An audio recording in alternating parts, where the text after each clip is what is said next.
All right, hello everybody, and welcome to Geopolitical Trends, where truth matters. Excited to be with you as always. By the way, first of all, if this is your first time on this channel, make sure to hit the subscribe button and don't forget to hit the notification. So now, very, very excited because I have two guests here. You guys been asking, you guys met Warwick before, but Einar couldn't make it last time. Anyway, he's here, so we are very excited. So I'm going to bring them in right away, and we're going to start our conversation because there's a lot to cover. So I'm going to just go ahead and bring in my guest. All right. Hi, Warwick. Hi, Einar. Good morning, good evening. Hey, Good to Einar. see you. Good to see you guys. How are you Very, doing, Warwick? very David? excited. Very excited to have you guys here. We will have a great conversation. To those who do not know who Warwick and Einar are, so I'm going to provide you a brief bio. By the way, I put all the descriptions in, all the bios in the descriptions for full detail if you are interested in reading about it. So let me start with Dr. Powell, Warwick Powell, that is. Dr. Powell began his career in academia teaching Chinese history and European cultural history at Griffin University. He graduated with first-class honor and is the recipient of the prestigious University Medal for Academic Excellence. He was also awarded the Department of Foreign Affairs and Trade Scholarship to undertake postgraduate studies at People's University in Beijing. So he deferred his studies to begin work for Kevin Rudd, which, by the way, as you know, was fluent in Mandarin at Queensland government. So he is the author of I have a book here, guys, that I need to share with you. A copy of Warwick's book right here. So I just wanted to share that with you. He's the author of the China Trust and Digital Supply Chains, which was published by Routledge. So let me introduce Einar. Einar Tangen is a senior fellow at the Tahe Institute, and he is also the founder of Asia Narratives. So Einar was also founding partners Center for China and the World. I have an echo. Can you guys hear me? Yes, just fine. Okay. It was probably your introduction of me that made the system crash.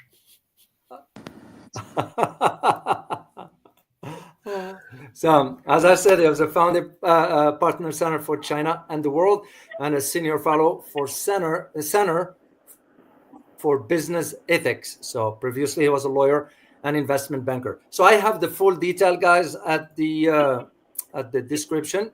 And here's one picture from the Tahe Institute. This is Mr. Einar Tangen in the middle right there. So, and I have another picture that I came across, and he is with the Tahe Institute. So you guys check out the description, his bio at the description. So let me start into this, and I'll start with you, Einar.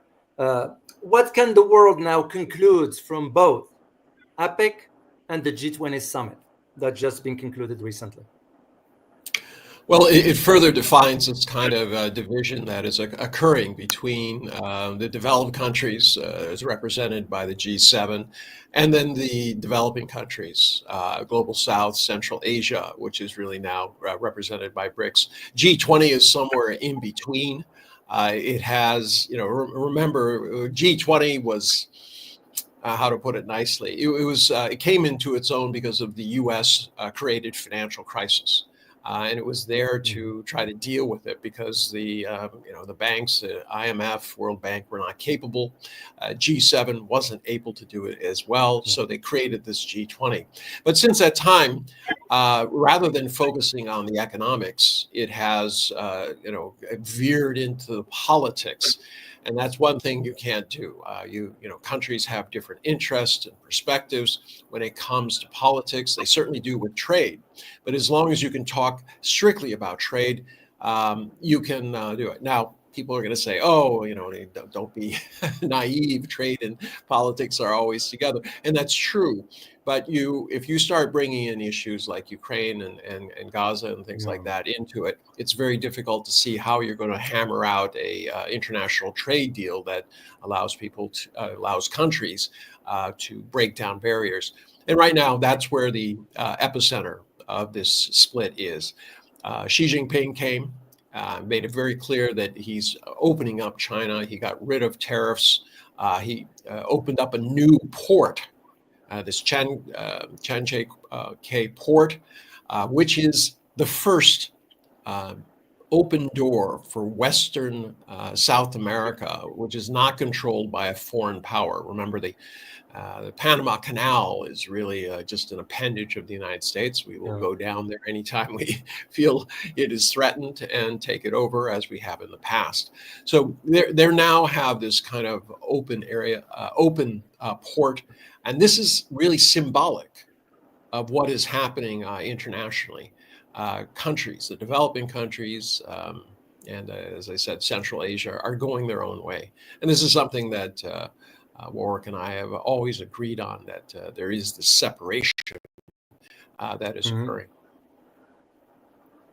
Very, very interesting. And we're gonna get back to the port in a minute, because I have two follow-up questions on this later on. So as we move forward in the conversation, let me turn to you, Warwick, please. If you could just give us an idea, in your opinion, as to what was President Xi's meeting with some Asian leaders, like, for example, the Prime Minister of Thailand, like the Lawrence Wong of Singapore, like the President of South Korea. What does it mean? What was the message, in your opinion?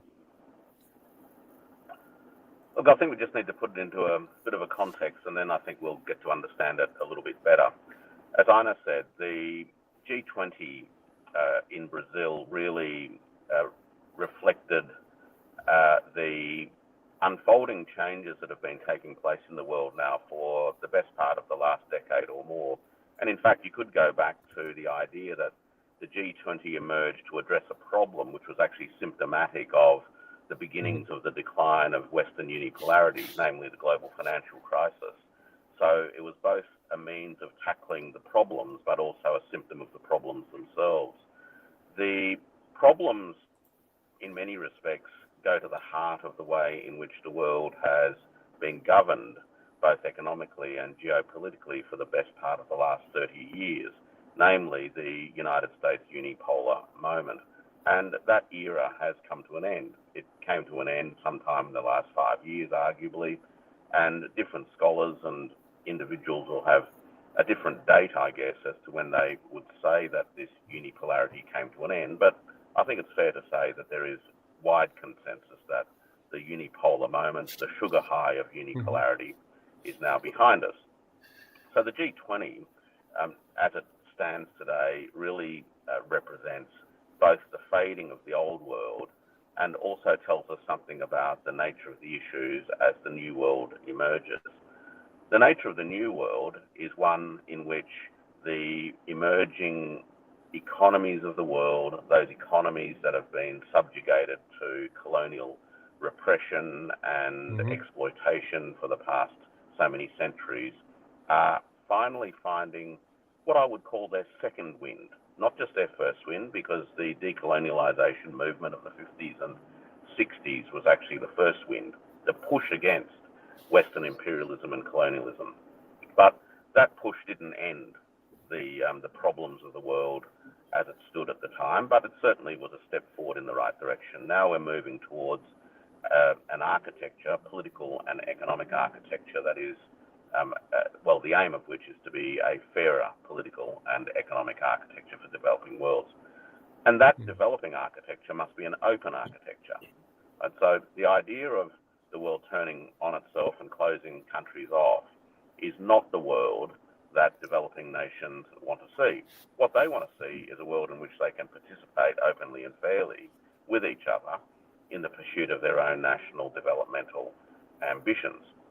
And the meetings that Xi Jinping had with the other Asian leaders represents a continued effort to consolidate this collective ambition to build a fairer and open world, not just an open world on the terms of the so-called rules-based international order, but an open world in which developing nations have their voices heard and where their voices and their issues are addressed as legitimate issues, not as subordinated issues, but as legitimate issues.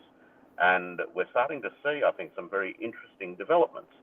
So the trading regime that was developed in Southeast Asia after 8 years of work by ASEAN emerged a couple of years ago. So that's the Regional Comprehensive Economic Partnership, the world's largest free trade agreement. And Chile has lodged an application to join that. Right? So we're starting to see this the emergence of a network or a series of overlapping institutional fabrics, all of which aim to consolidate openness for trade and for investment flows so that nations can pursue their own development ambitions. So I think that's what's going on in part. So let me just follow up quickly here before I jump back to Einar. Would it be fair to say now that this sort of a globalized world is going to move forward without the US? In other words, will the US become irrelevant in this new globalized order? Look, the US is a big part of the world, and the US continues to play a role as a trading nation. It's unlikely that it can suddenly, in one fell swoop, cut itself off from the world, and I'm not sure the world really wants the US to cut itself off. What I think many other parts of the world want is a United States that drops its belligerence and behaves as a normal nation, to become one of the many other nations of the world, as opposed to viewing itself and conducting itself as if it was the exceptional nation. And there is nothing that is being developed that is hostile to the Americans. The question is whether the Americans can come to grips with the fact that they are no longer the sole top dog who can run around the world bossing people and telling everyone else what they can and can't do. Interesting. Well, it's a reality. So let me turn back to you, Einar, for just to follow up on that port conversation of the Chancay port in Peru. So we know that BRICS, BRI, and China's Casco, all of them invested in this Chancay port in Peru. And this based on one of my followers, Hank, who lives in England, is the one who kind of shared this with me. And I checked the information, and it's accurate, of course. So when it was commissioned, this port was commissioned by President Xi Jinping and Boluarte last week of Peru. Will it be fair to say now that this global, what's the word I'm looking for, transit of commodities, because this port is going to now shave about 12 days between the, for example, the Corio port in Peru and Shanghai. So that transit is going to shave about 12 days for across the Pacific Ocean. How significant is this when considering the tariffs that Trump's going to impose? Well, we'll have to wait on the tariffs. I believe that that will just further isolate the United States. It's not the world against the United States. It's the United States against the world. It's make America great again at the expense of everybody else. So we'll have to wait and see exactly what Trump does in that. But in terms of the port, let's go back and put some context into this. First off, for those wondering, this was not a project that was proposed by China and controlled by China. In fact, the Peruvian government approached the United States and also Europe and said, well, will you be our partners on this? And they got a big fat no, we're not interested. It's not important. This is, antithetical to our interests in the Panama Canal. You'll never get it done. Then they returned. They approached China. China agreed. They came to an agreement, and then there was a lawsuit. Now, why am I mentioning this? because this project was completed in 3 years. It began in 2021. It's delivered in 2024. It is a absolutely supernova event for South America, because as I said before, this is the first time that they control the entrance and exit. Now, you mentioned some times and things like that. It's between 10 and 12 days, depending on where you're going and things like this and where you're coming from. Because before they used to have smaller carriers that would literally go to the east side of South America and then load it onto big carriers, which then would proceed to Shanghai. So a lot of extra expense, time, but also expense. Between 20 and 30% will be saved in terms of the cost. Now, people say 10, 12 days, does that really matter? Absolutely, when you're dealing especially with fresh produce. Now they have ready markets that they can get their stuff to very quickly. They don't have to pick it as far in advance, which means it's going to have a much riper profile, be much more ready for the markets. So it's a huge change, but it's not just Shanghai. Everyone keeps talking about as if there's only one corridor between Chancay and Shanghai. It's nonsense. It is a portal to the world. They can send their goods to anywhere in Asia, Africa, wherever they want to, and it's under their control. So this is really what it represents. But I want to follow up on something that Warwick was talking about. This kind of multipolar change. It's great to say, multipolar, it's great, wonderful stuff. Well, it could be, or it could be chaos, right? And the question is, how is it going to be funded?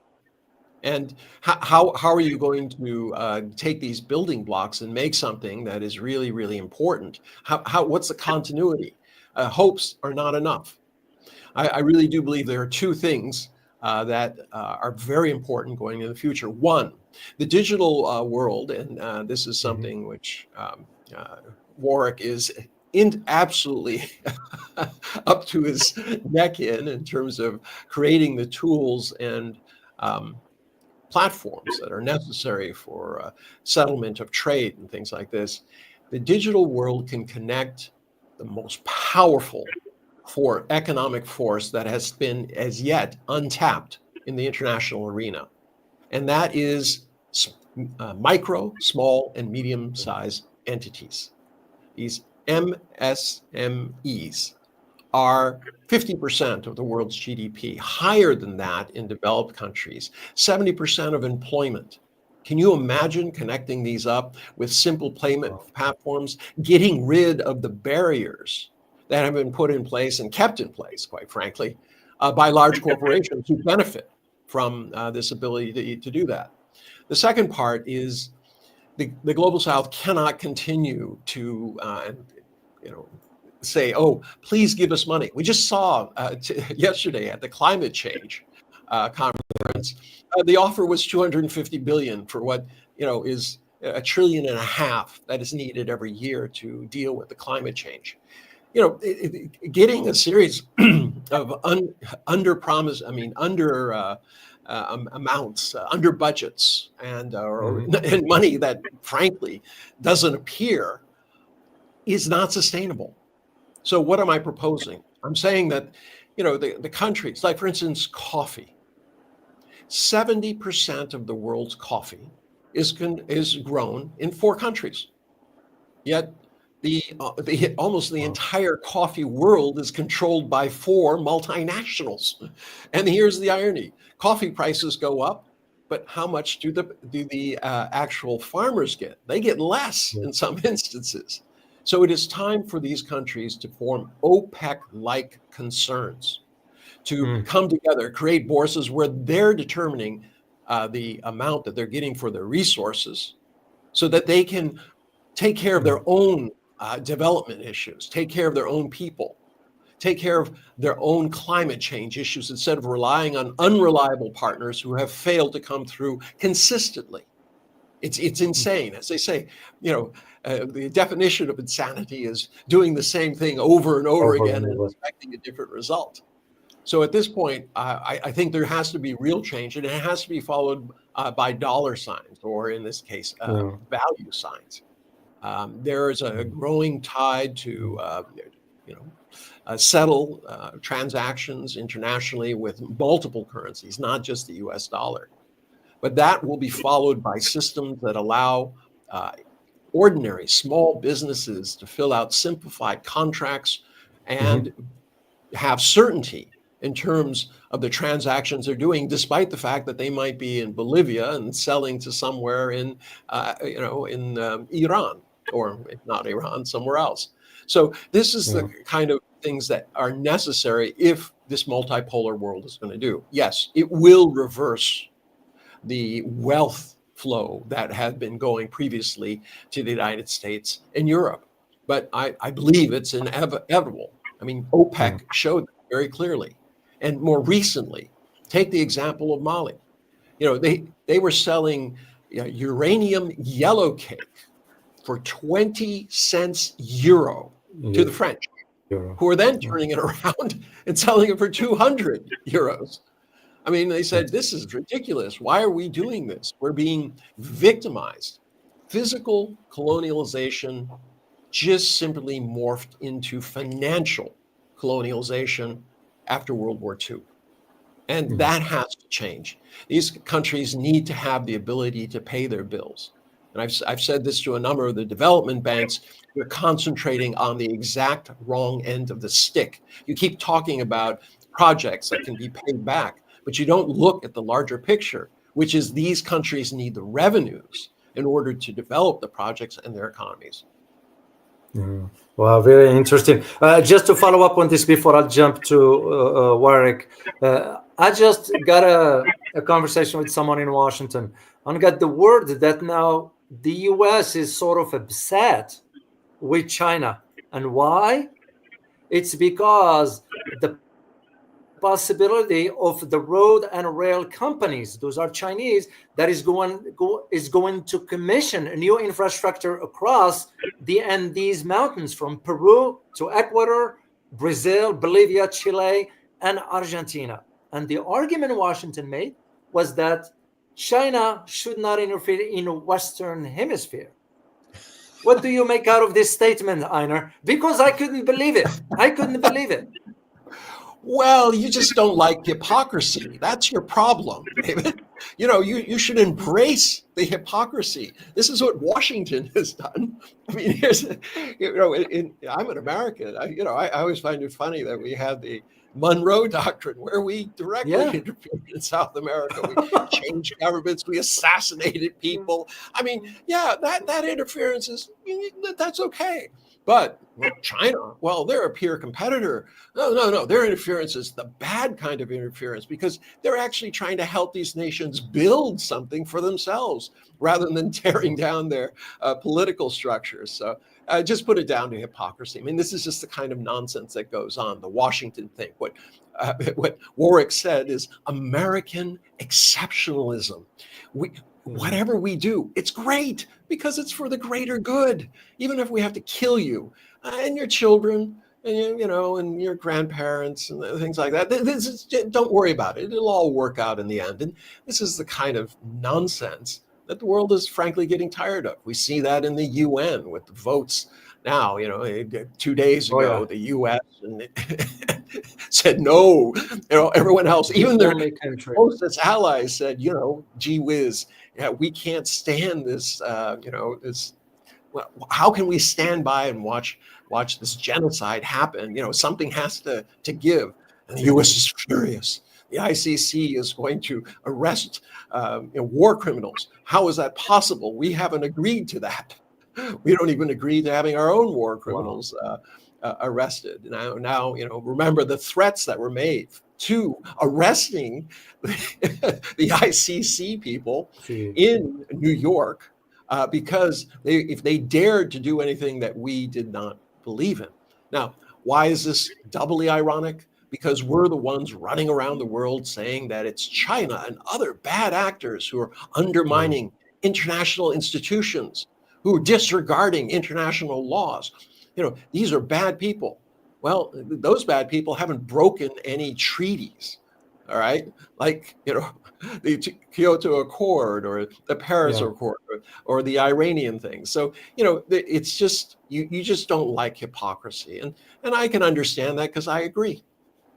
Yeah, well, I couldn't believe it. I really couldn't believe it. So, Einar, Warwick, rather, let me turn to you because I want to get your take about a post you had on a platform. By the way, guys, just to let you know, I happen to share a platform with both Einar and Warwick, and it's called the Multipolar Peer and the International Experts. That is so. It's just basically a platform where ideas are exchanged, and it's very, very important. So, anyway, Warwick, you posted about the chips, microchips, that is, and you wrote, and I quote, first story, the Chinese firms stockpiling in anticipation of expanded restrictions from Trump. Do you anticipate that these restrictions from the Trump administration is going to impact the Chinese market or is going to impact the Western world? Well, it'll certainly impact the revenues of Western microprocessor manufacturers. This has been part of the problem of this kind of approach to addressing concerns around geopolitical rivalry. When you try to nobble your geopolitical rival on technology by starving them of access to certain things, in this case microprocessor technologies, one of the unintended consequences is that they actually commit effort to developing their own capacity. So that's the first thing that's happened. Had the Americans not pursued their high fence, small yard strategy over the last few years, most people within the industry doubt that the Chinese industry would have developed at the rate and at the capacity that it has. But, it was incentivized to do so. That's the first thing. It also enabled the development of a whole range of Chinese startup companies within the sector who were struggling beforehand, but now they have anchor clients, Huawei being one of them, and these startup companies are no longer startup companies. They are growing medium-sized enterprises with incredible technical specializations and backed up by a growing number of highly skilled engineers that have been coming through the Chinese educational system. So that's one of the unintended consequences. And doubling down on this kind of strategy from the United States point of view is likely to further hasten this particular pattern. The need for stockpiling, of course, comes when you've got immediate priorities and you're dealing with what is in effect a transitional environment where your supplies come traditionally from one market that you're likely to be starved of access to, and you need then to migrate to your other market. So stockpiling is a pretty standard and sensible response. And that's great. That'll give a revenue boost in the short term to the exporting enterprises, but it'll also symbolize the last of their big orders from China. So, make the most of it. And when you don't have any future revenue, you've got no money to spend on R&D. And without money for R&D within this sector, you might as well pack up shop. And that's where we're heading to. So the direction, and there was another recent comment from people who've been visiting China and talking to people in the Chinese technology industry, venture capitalists, government regulators, academic researchers and others, who also observe that there is a very distinct and clear, quiet confidence across the board in China that notwithstanding the kitchen sink that's been thrown at them in terms of technological prohibitions from the United States, that Chinese industry has weathered the storm, it has developed capability now, and that in the not too distant future, whatever setbacks have been caused by American prohibitions will have been fully overcome, and China will be able to move on. Now, China's ability to move on isn't just significant from China's own point of view, but this goes to the question of how multipolarity unfolds over the next 10 to 20 years. And technology is a space in which the United States has been a dominating power. And in fact, it's fair to say that over the last 20 years, United States technology has largely been the de facto global technology. And as the de facto global technology, it's in effect Americanized. It's Americanized the world. It didn't do so in China. China has been able to develop a capability in technology that has been outside of the purview of American technology giants and their regulators, and that has conferred upon China as a nation and the enterprises and organizations within it a high level of technical or technological sovereignty. Now, this technical or technological sovereignty is actually something that can be made available to other countries in the world through open source platforms, enabling other countries in the world to escape from the clutches of American techno-feudalism. And that will further, I guess, build the layers of multipolarity that Einar intimated. Because without these institutions, without these technologies and this infrastructure, multipolarity is nothing more than a name. But in practice, it needs to have all of these elements. And this is actually what's happening, courtesy in part from America's own belligerence in its belief that it can stop other people from pursuing their own legitimate ambitions to develop their own countries. Interesting. Let me follow up on this with another major development that took place a few months ago, and I was aware of it because I did address it in one of my videos, I recall. And this one has to do with the decision that China banned the export of the critical mineral like antimony and gallium and germanium, which those are, as you know, Warwick, those are essential for semiconductor and of crucial importance to the industries here in the US, especially the military technology. Now, when considering 90% of the global mineral processing is under China's control, how do you think, what does it mean for the US and how this is going to impact the future of the US-China relations? Well, the first thing to say about this is that this has been a long time coming. The reasons for the export regulations is to ensure or to increase the certainty that these raw materials are not going into the production of military equipment and weapons of destruction. So the ability for the US to take these raw materials and channel them into these so-called dual-use environments is something that I think people around the world should be sensibly concerned about. The American military-industrial complex has been a great user of modern technologies, and I think it is high time that these raw materials are better controlled so that they are channeled only for civilian uses as opposed to the uses of the American military-industrial complex. That's the first point. The second point is that, without a doubt, the restrictions on the ability for Americans, particularly the military-industrial complex, to use these raw materials for their own nefarious purposes will lead to a commitment from various parts of the American establishment to seek alternative solutions. This is quite a natural reaction. It's actually what China did when the Americans prohibited their access to microprocessors. So, no doubt, the US and its allies will seek alternatives, which means that they'll need to commit effort and resources to exploring, mining, and processing many of these materials. Now, if you wound back, 50 years or thereabouts, the West actually had plenty of these capabilities, and it chose to abandon these capabilities because they were dirty, and the West didn't want to get their hands involved in these kinds of industries, and were more than happy to shove them off to the developing world, where people could work in difficult working environments, often unsafe environments, and be exposed to the pollution that comes from how these industries first emerged. So the West actually walked away from these resources and these capabilities, only now to realize that, in fact, the world does ultimately land on the reality of the materials and the energy of this planet, not the materials and energy of fictitious capital spinning around in the markets of Wall Street.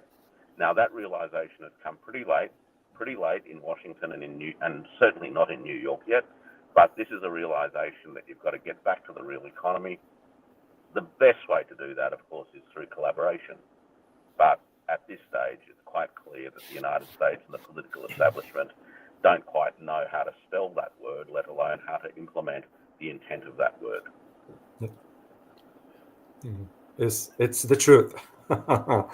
Let me turn to you, Einar, please. With Trump taking office comes January 20th. So what do you anticipate his foreign and economic policies towards Asia in general and China in particular is going to consist of, given that we started to see some names picking up, like the expected Secretary of State, Mario Rubio, a hawk of about China, then Secretary of Defense. The one I am wondering about is the Secretary of Treasury. What do you think? Okay, first, you have to understand that there is no policy. That's Donald true. Trump has set up his cabinet the same way that he ran his business, and that is he had 1,000 companies, and they all reported to him. All right, and they were never independent. So if you start looking at his appointees, they have a number of things in common. First off, many of them are pundits. They're on TV, Fox News. He likes people who look good and can deliver a message. Second, they don't have constituencies of their own. I mean, that's why he passed on Pompeo and Haley, because they have backings. They tend to be very dogmatic in their approaches to things. He doesn't want that. He just wants loyal people who do what he's told. And guess what? Since they have no constituency, they're expendable. And we've seen that. This is just another episode of The Apprentice, Washington. And that's the way he's going to run it. Now, when I say he has no policies, I mean that. He sees these kind of geopolitical things, whether it's Taiwan, China, South America. These are just leverage points. These are things that he can use to get a better deal, right? Because that's what he wants. He wants to make America great again. He has this notion that he can, bring back jobs and all this types of things by tariffs. He can threaten countries with this kind of playground bully playbook where he comes in and 60% tariffs. What are you going to offer me? This kind of thing. We've seen it before.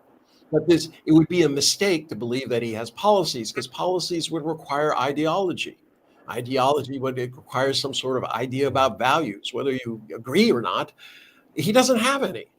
It's just transactional. As he wrote, in his own biography, he says, "I get up every day and it's a new day. I don't think about yesterday. I think about what I can do today." And that's it. And that's the way he's going to run it. So everyone who's running around trying to figure out, well, what's his policy? What does this guy mean? What is, Treasury? What is he going to do? Well, there's no policy. He's just going to tell them what to do based on how he can manipulate things to, quote, get the best deal. Yeah. But that one's not gonna. It's not gonna cut it. It's not gonna cut it, given how the world has changed. I'll tell you now. We should do a little forecasting here. I will tell you that within 6 to 12 months, there will be the people that you see in his cabinet. Many of them will be gone. They will be the scapegoats for the fact that he's wrecked the U.S. economy and, in the process, brought down the world economy. Yeah. It could be a recession. It could be a depression. Remember, only 4.5% of the people consuming 18 to 19% of the world's GDP. You take 10% off that. That is a cataclysmic event given the world's economic situation as it stands today. We could see massive political churn as well as economic churn as people try to get used to this. But I guarantee you, within the next 12 months, these people disappear and he goes to some sort of new idea that how to make MAGA stick. Yeah. Well, I am more concerned, Einar, about the idea that I don't think so there is an understanding in Washington right now, and I feel comfortable saying this, I don't think so. There is an understanding in Washington that China's today is not China's of 20 years or even a decade ago. And I was in China. I saw the developments, and I don't actually understand that pressuring China ain't gonna cut it. I just read the statement by the chief financial officer of Walmart warning Americans. I said, by the time Trump inaugurates office, you're gonna see prices jacking up. Average Americans cannot afford this. So that's why when I hear the administration talking about tariffs, what the heck are you talking about? Do you have any idea what it's going to do to the average citizen? And it pains me to say this, Einar, because it's sad that Washington is not in touch with the reality of the average citizen in America. Well, I mean, that was very clear with the Democrats' approach to the election. They kept making Trump the issue. A woman who goes to the grocery store who can't feed her children, she's not really interested in anything except somebody who's going to help her. Now, here's the irony. Trump has promised to help these people. They have more confidence in him than on Harris on the economic front. But the fact is, as you just pointed out, prices are going to rise. Let's just do some simple math. Almost $4 trillion of stuff that's sold in America comes from abroad. It's imported, right? He plans to put basically, or says, 60% on the $1 trillion that China sends. So what does that mean? That's $600 billion. Add that. Remember that figure. Then the remaining $3 trillion, he's going to slap at 10% across the board, maybe a little bit more on Mexico or cars coming from Europe, etc. But let's just call it 10%, right? So 10% of $3 trillion, that's 300 billion. Even if he phases it in, adding $900 billion to people's costs, all right, on a yearly basis. You've had estimates that it costs anywhere from $2,300 to $2,700 more for the average family. Wow. This is money they don't have. 70% of Americans were saying prior to the election that they felt that they were living paycheck to paycheck, right? How do you think those 70% are going to feel when prices go up? And this is why I'm forecasting that a lot of these people will be thrown onto the heap. That a lot of these cabinet appointments will be used as scapegoats when things start to get really hairy. And of course, Trump won't admit that it was his cockeyed economics that was responsible. Wow. Very interesting. We're going to get back to the financial point because I have something specific I want to address with you later on, Einar. Let me turn to Warwick. I need to get your input on one particular aspect here, Warwick. And this one has to do with I had a chance to read some reports or white paper coming out of some think tanks. And the argument is that the Chinese economy is headed towards collapse, which when I read it, I just shook my head. Given the recent economic data that's been released, what's your assessment for where things are going to be within the next 4-5 years, meaning the time of Trump in office, but also Chinese strategy for the next 5 years?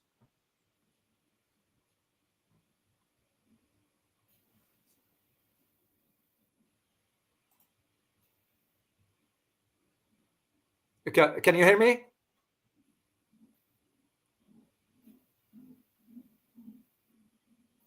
I think I lost you, Warwick.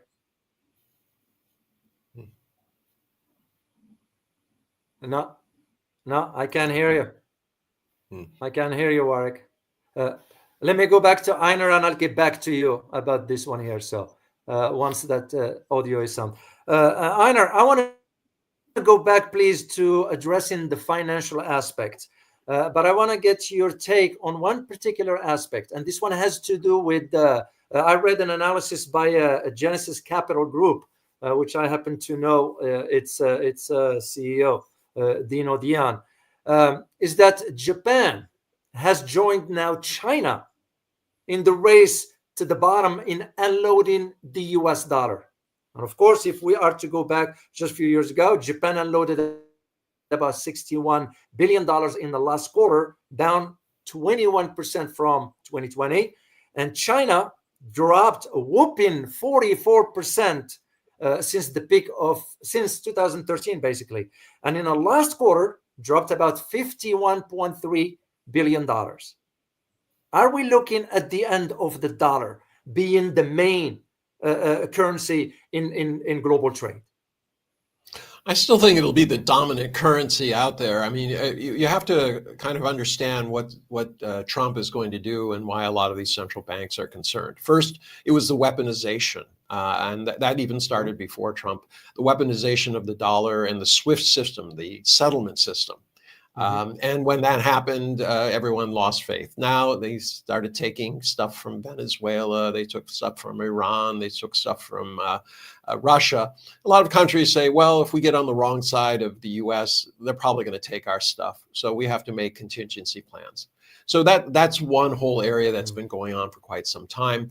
Warwick is really an expert on this area, especially on the finer points. He has this trade bridge and things like this, which is preparing for that.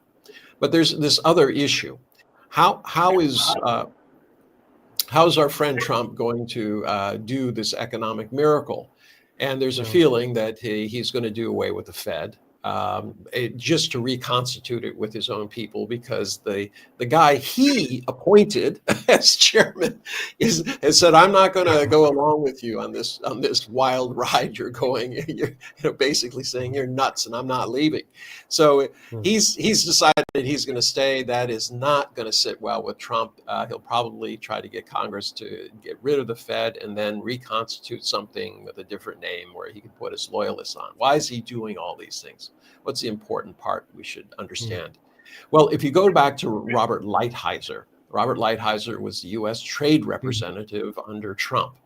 He has been this guiding voice, all right, that has not only changed the economics of America's approach, but also the politics.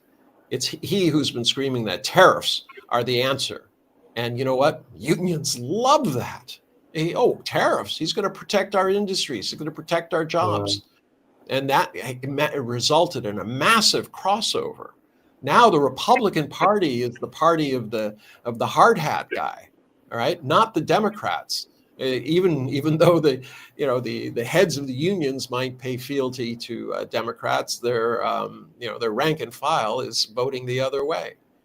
All right. So, but in addition to that, Robert Lighthizer believes that that these tariffs, in combination with devaluing the U.S. dollar, all right, and it looks like he's going to be the U.S. trade representative again, is the key to onshoring a massive new amount of manufacturing. But this is a pipe dream. America is never going to be in a situation where it's competitive with Bangladesh. Okay, it's just not going to happen. The hourly wage is always going to be higher, no matter how you devalue the dollar, unless you crash the entire currency. But touching upon that, there's this competitive issue that continues. Right, Warwick was talking about the rare earths, and China saying, "Look, we're not going to allow it for dual purpose if it's being used for military stuff."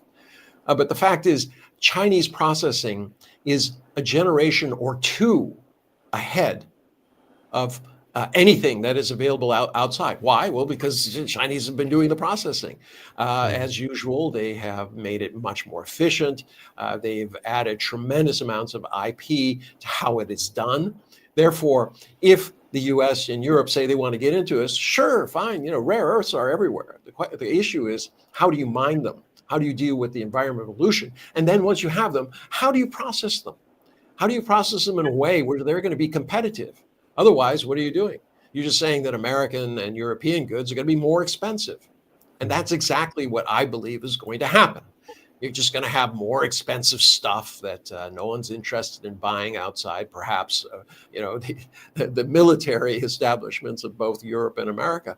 Look, the U.S. trade deficit last year went up by almost 12%. And by the end of this year, it will skyrocket. Why? Everybody is loading up, getting ready for Trump. That means, Walmart and all these guys are trying to stockpile as much as they possibly can, because to avoid this possible 60% tariff or 10% tariffs on others. So there's a huge economic disruption, bad ideas floating around, and people who are completely ideologically committed to them. So if you want to talk about a jihad, this is about as close as you're going to get. It's an economic jihad. It's an American exceptionalist jihad, but it's exactly the same as any kind of extremist beliefs. And how this, Einar, if I may follow here quickly, how this is going to fit with the picture of Donald Trump threatening to sanction countries if they shun away from using the dollar, where BRICS comes in. It's like the alternative. Well, this is really. I mean, doesn't he understand this? No, he doesn't. Look, he's a playground bully. He wants to take your lunch money. He's going to come over and threaten you.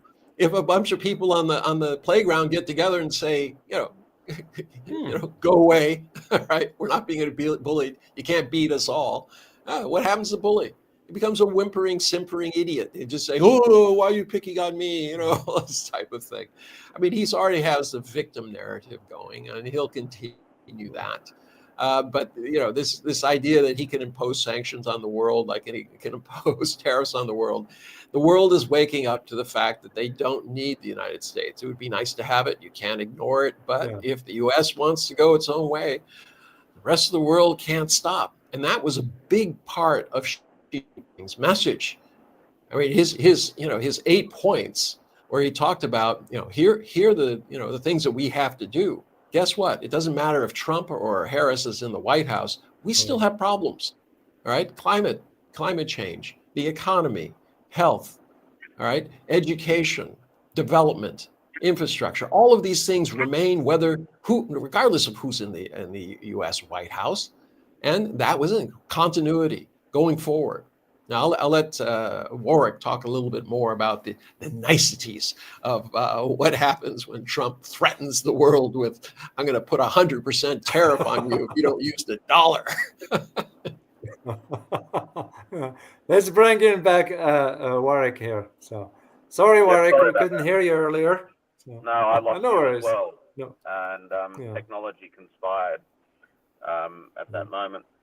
Yeah, look, there's a contradiction, of course, between a desire to maintain US dollar primacy as a trading settlement currency and the threat of tariffs, because tariffs will, the aim of tariffs is to actually reduce the amount of trade and therefore reduce the extent to which US dollars will be in demand anyway. So it's inherently contradictory as an approach.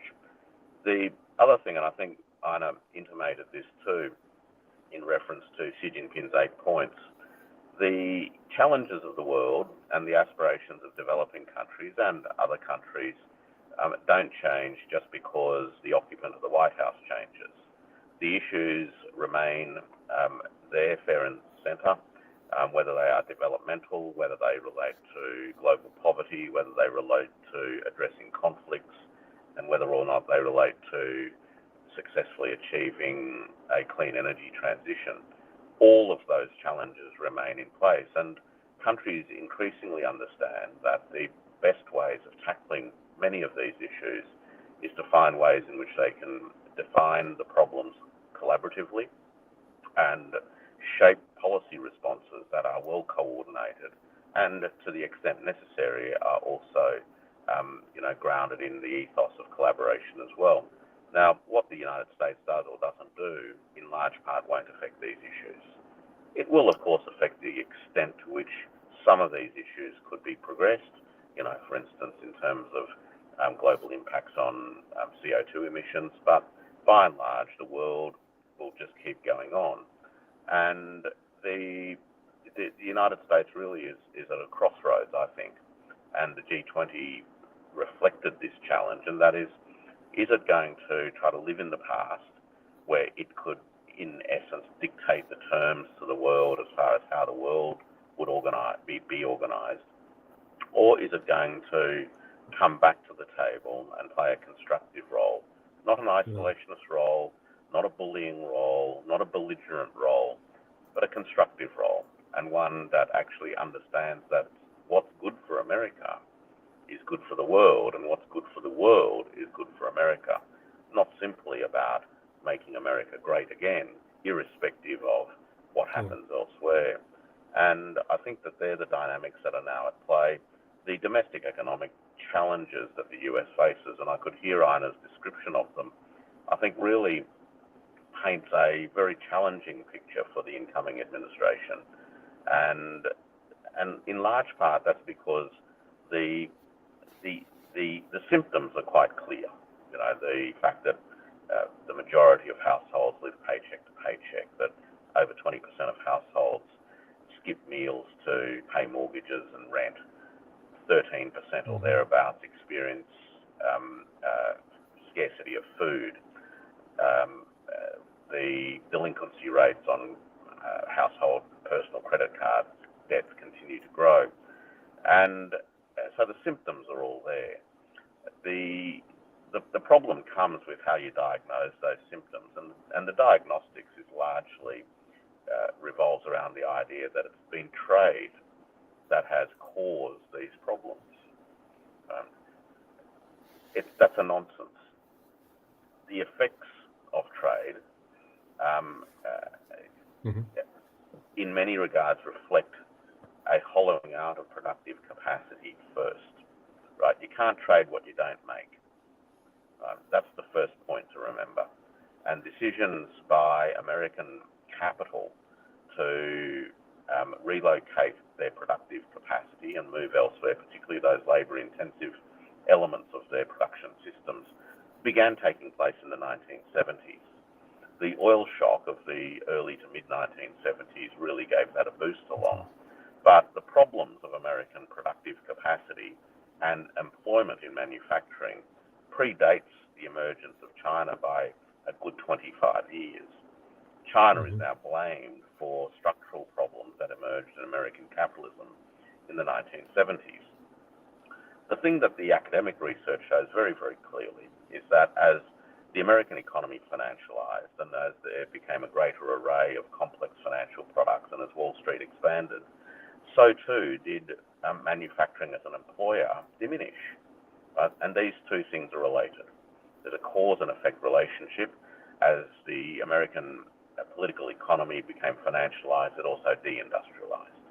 And that's the reality of the problem, right? So unless you're willing to tackle the actual root causes, you're never going to solve the problems themselves.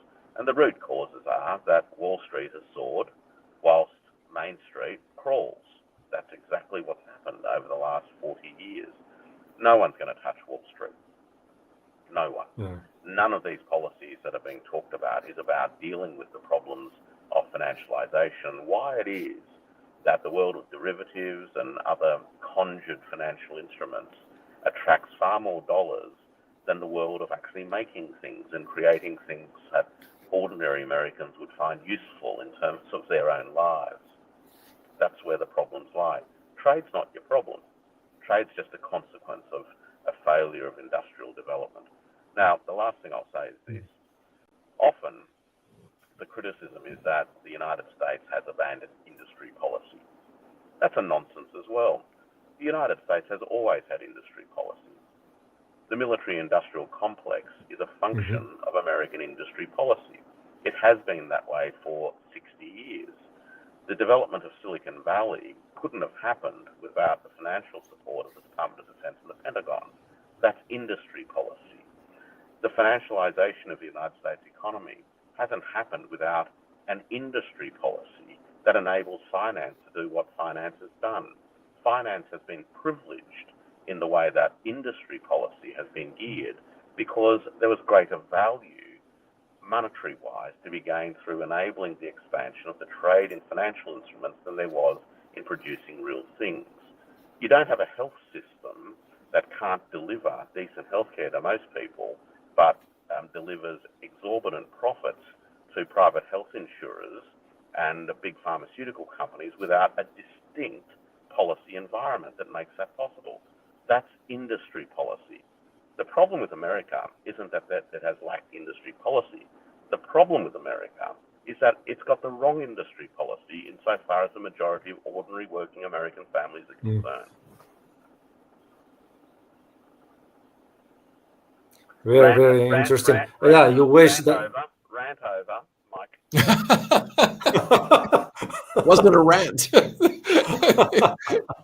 No. It's spot on, Warwick. It's because literally, if only policymakers here understand this dynamics, the basics of it, but there is no, I worked in Washington. I was there. I used to see there is no connection whatsoever. They are not understanding the changes that's going on the global stage, thinking that the mindset that operated after World War II is going to persist forever. The world has changed, and I kind of like, you guys need to change with it, whether you like it or not. The world's going to move on, and we are witnessing this, right? I mean, you hear someone you argued. I argued this back in early 90s, that you guys do not understand, or do you not see where China's coming, where it's going to be within the next 20 years? Well, what are you talking about? It's like, well, it became clear to me there is no long-term vision, and that's part of where the problem is in America. Part of that also tied to these policies. So, well, let me turn to you. Can I just jump in very quickly? Sure. There are consequences for the world for America's the political elite or the establishment's inability to diagnose the problems properly.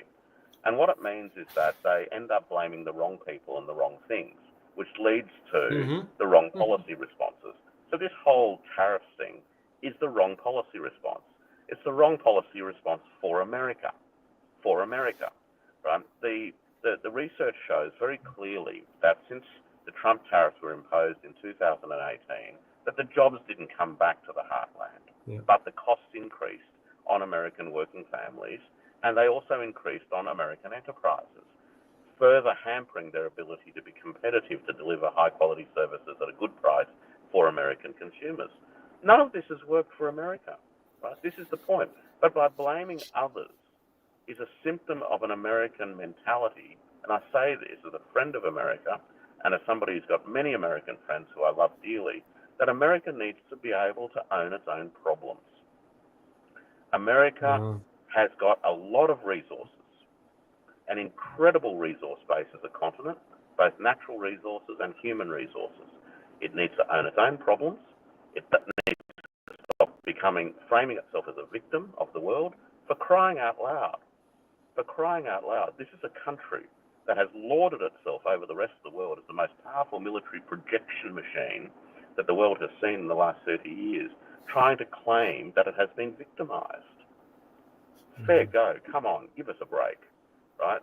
Nobody has ever been in a position to victimize the United States of America, right? The only people who've been able to victimize America are the political elite who keep running this nonsense as a way of cultivating a political base domestically, but without ever addressing the real problems, right? And it matters to us outside of America because until America does that, America, particularly the elite in Washington, are going to continue carrying on in ways that create risks and dangers for everyone else, right? It's the only reason why I really care, other than my friends who I would love to see do well. And it's because of the spillover effects in terms of the aspirations of everyone else, right? Stop bossing the world, own your problems, deal with them, and become part of the world of nations in a mature and equitable way. Indeed. Einar, I'm going to turn to you before I give you guys the last word. I know, Warwick, you are on time, right? I'm keeping an eye on the time for your schedule, so to be considerate of your time. Let me turn to you, Einar, please. If you can just share your insights into, I don't know if you get a chance to see that the Cambodia and United Arab Emirates entered into some sort of comprehensive economic partnership agreement recently. It just happened, and I had a chance to read a piece by Dr. Digby James Wren, whom I had here on the channel. Where do you see the West Asia now pivoting It has been pivoting, but now you're seeing it moving even faster towards the east. And how this is translates vis-a-vis ASEAN, vis-a-vis BRICS, and maybe to a degree APEC. Well, I mean, this goes back to what we were talking about originally, is that the global south, including, the Middle East, have just, they've had it. I mean, I've talked to ambassadors here. I mean, they look at Gaza and what's happening in Lebanon, and they say, our lives do not matter at all to America. We're expendable. So that there's one side of it. That's the emotional side of it. But economically, what do they see? Well, the largest customers, largest markets are in the East. They're no longer in the West. The West is a competitor, and Donald Trump is, what he said, drill, baby, drill. He's going to, in essence, collapse the oil market prices that he needs by putting excess capacity out there. This is what I mean. It's just really hard to understand where he gets his bubblegum economics that goes forward. But I want to just address something that Warwick said and just emphasize it. Financialization. This is the process where today you took all the value of all the stocks in the world, right? 7 times that amount are in financial instruments. And the vast majority of those financial instruments are basically bets. It's turned into a huge casino. Why? Because the fund managers get, huge bonuses if they create quote value. And you're not going to get a big bonus by investing in bricks and mortar manufacturing that will take 2 or 3 years to develop and then, just have a 10 to 12 or even 20% return, right? No, that's too far off. Oh, let's concoct some sort of bet on what's going to happen to the interest rates. And that'll really pad my, if I'm right, that will really pad my my bonus coming up in the next quarter.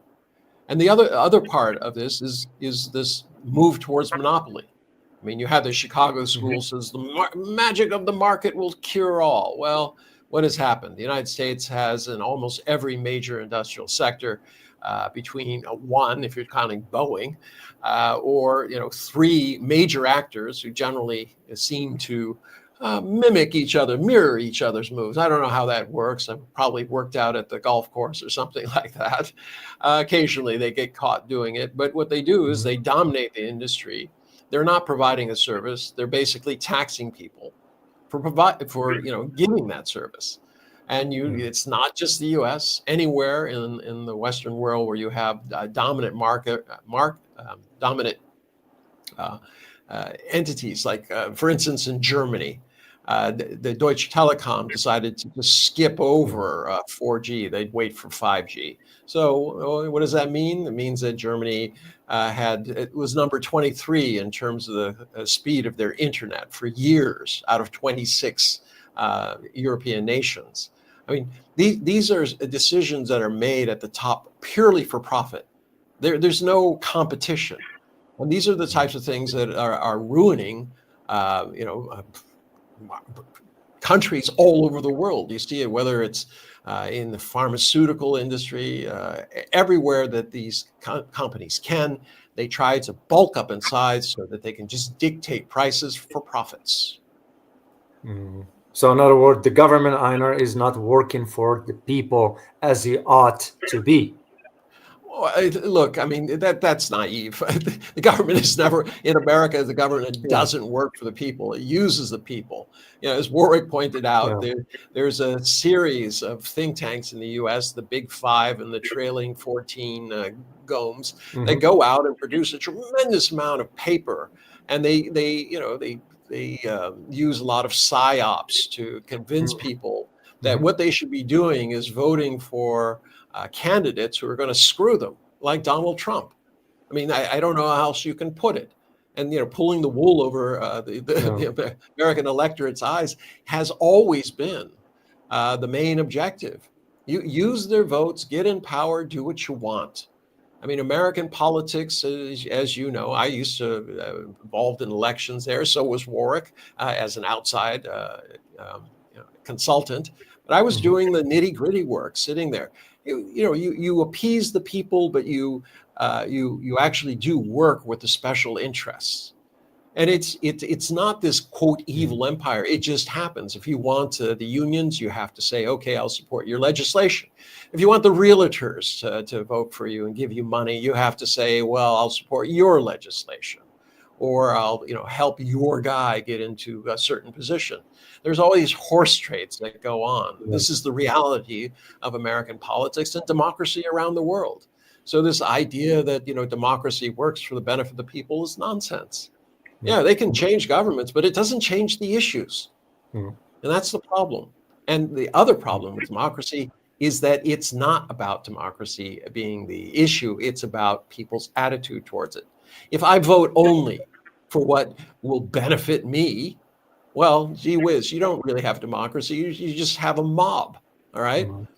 Democracy works very well when the majority of voters vote for some part of the future, where they say, I will sacrifice a little bit today to make sure that my children and my grandchildren have a better world.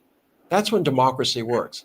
It doesn't work when everyone's a selfless, self-interest, vote for my stuff.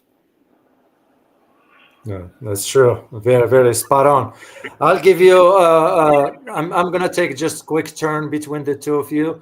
I'll give you Warwick a last word before I'll go back to Einar for a last word here before I let you go. What's just your word of wisdom, Warwick, for my audience here? What do they need to start to think about moving forward? Well, I think the first thing for people to, in a sense, be comforted with is that the world is changing. Now, change in and of itself is a discomforting experience, but being aware of change is actually the first thing that I would urge people to sort of bring their minds to. That's the first thing. And what's the nature of the change? Well, the nature of the change that's happening is that the unipolar period of the last 35 years or thereabouts has come to an end. And that means that something new is unfolding. Now, as Einar mentioned, as that something new unfolds, it's not some nirvana or some utopia. It's just change. Humans have this remarkable way of solving one set of problems by creating two more.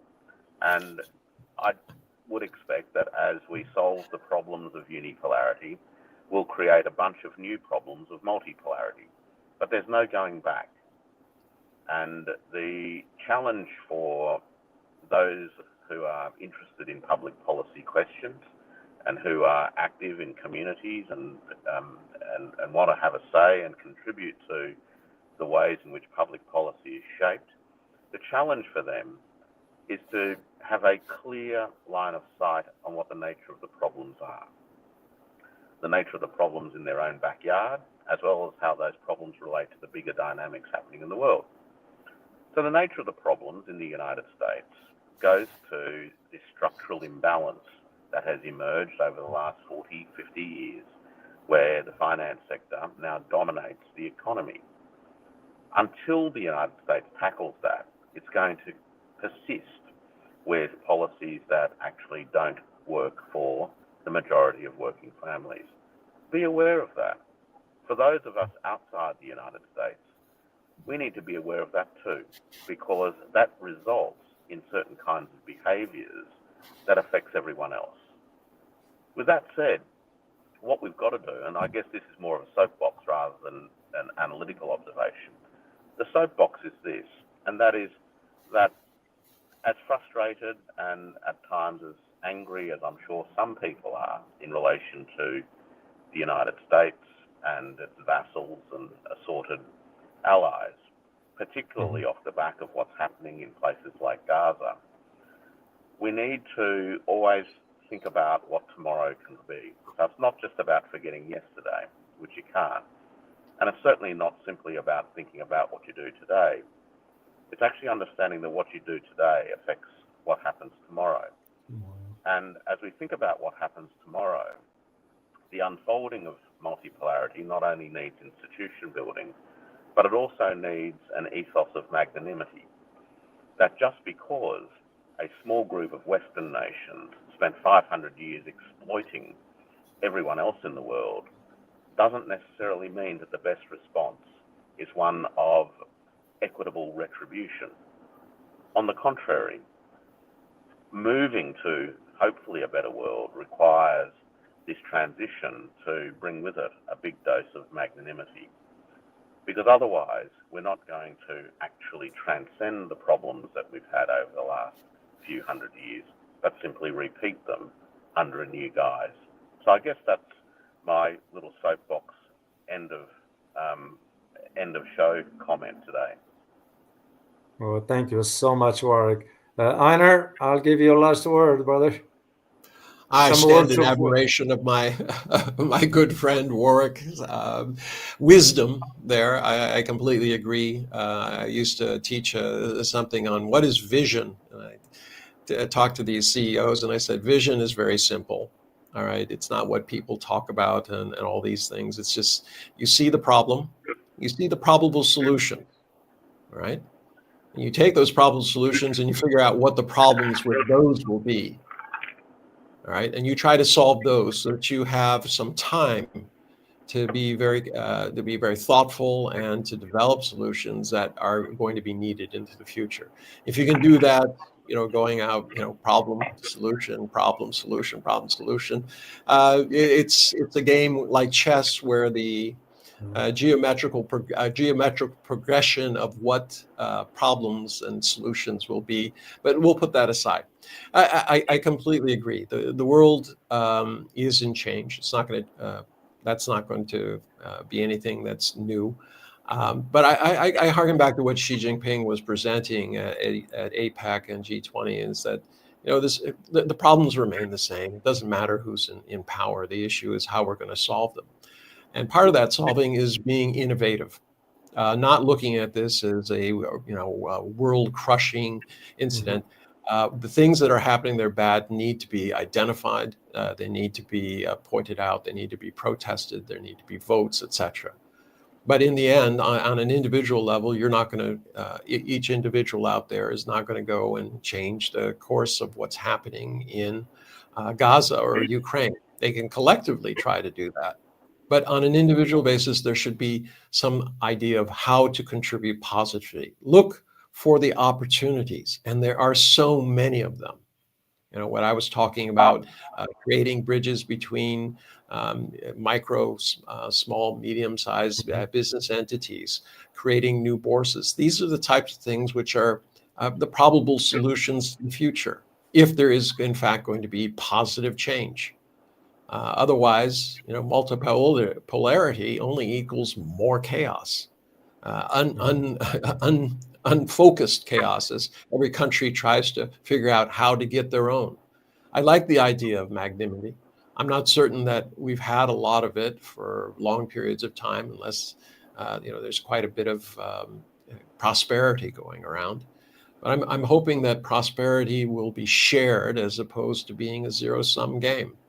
And I look forward to both being on your show again. Thank you for having me. And also, Warwick, as always, you're an inspiration.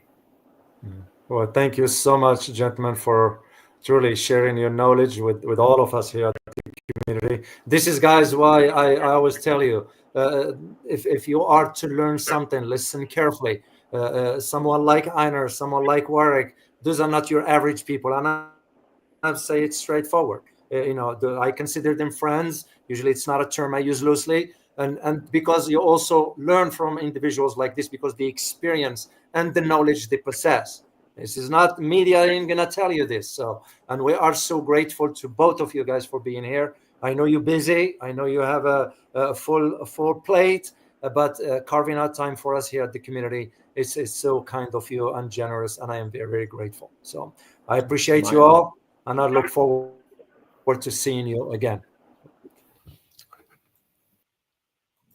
Guys, as I told you here, I hope you enjoyed listening to Warwick. Hope you enjoyed listening to Einar. Those are very, very experts. Those are, you can use the term experts, and learning from them what they have to share, and the knowledge that can stay with you forever. So I hope to see you tomorrow at 12:15 for my analysis about the Houthis and the targeting of the USS aircraft carrier, the Abraham Lincoln, which, by the way, was not disclosed. So I'll be able to share that with you tomorrow. As always, remember, geopolitics impacts your daily life in more ways than one.